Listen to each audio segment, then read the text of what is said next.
ಹರೀಶ್ ಗೌಡ ಯಾರು ಅಂತ ನಮ್ಮ ಇದ್ರಲ್ಲಿ ಗೊತ್ತಿಲ್ಲ. ನಾವು ಭೇಟಿನೂ ಮಾಡಿಲ್ಲ, ಫೋನ್ ಕಾಂಟ್ಯಾಕ್ಟು ಇಲ್ಲ.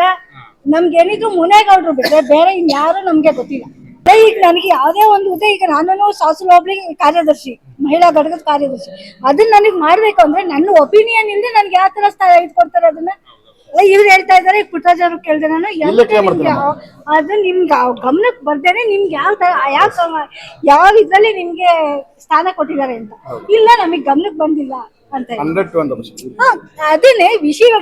ನಂದನ್ನೇ ತಗೊಳ್ತೀನಿ. ನನ್ನ ಒಪಿನಿಯನ್ ಇಲ್ಲದೆ ನಾನು ಒಪ್ಪಿಗೆ ಕೊಡದೆ ನನ್ಗೆ ಯಾವ ರೀತಿ ನನಗೆ ಈ ಪಕ್ಷದಲ್ಲಿ ಒಂದು ಸ್ಥಾನ ಕೊಡ್ತಾರೆ ಅದು ಕೇಳಿ ನಾನು ಒಪಿನಿಯನ್ ತಗೊಂಡ್ರೆ ನನಗೆ ಕೊಡ್ತಾರೆ, ಇಲ್ಲೇನೆ ಯಾವ ರೀತಿ ಕೊಡ್ತಾರೆ. ಇನ್ನೊಂದು ಹರೀಶ್ ಗೌಡ, ನಾನು ಹೇಳ್ದಂಗೆ ಹರೀಶ್ ಗೌಡ ಅನ್ನೋರು ಇಲ್ಲಿವರೆಗೂ ನಾನು ಸಾಸಲು ಹೋಬಳಿ ಇದು ಕಾರ್ಯದರ್ಶಿ ಆದ್ಮೇಲೆ ಇವತ್ತಿನವರೆಗೂ ಯಾವುದೇ ಒಂದು ಕಾರ್ಯಕರ್ತರನ್ನು ಭೇಟಿ ಮಾಡಿಲ್ಲ. ಯಾವ ಮಹಿಳೆಯರಿರ್ಬೋದು, ಮಾಮೂಲಿ ಪುರುಷರು ಯಾರನ್ನು ಭೇಟಿ ಮಾಡಿ ಇವತ್ತಿಗೂ ಹರೀಶ್ ಗೌಡ ಯಾರು ಅಂತ ನಮ್ಮ ಇದ್ರಲ್ಲಿ ಗೊತ್ತಿಲ್ಲ. ನಾವು ಭೇಟಿನೂ ಮಾಡಿಲ್ಲ, ಫೋನ್ ಕಾಂಟ್ಯಾಕ್ಟು ಇಲ್ಲ. ನಮ್ಗೆ ಏನಿದ್ರು ಮುನೇಗೌಡರು ಬಿಟ್ರೆ ಬೇರೆ ಇನ್ಯಾರು ನಮ್ಗೆ ಗೊತ್ತಿಲ್ಲ. ಅಂತದ್ರಲ್ಲಿ ಇವತ್ತಿಗೂ ಮತ್ತೆ ಮಂಜುನಾಥ್ ಅನ್ನೋರು ನಮ್ಗೆ ಯಾರು ಅಂತ ಗೊತ್ತಿಲ್ಲ. ನಾವೇನು ಜಿಲ್ಲಾಧ್ಯಕ್ಷರು ಮುನೇಗೌಡರು ಅನ್ನೋ ವಿಷಯ ಮಾತ್ರ ನಮಗೆ ಗೊತ್ತಿದೆ.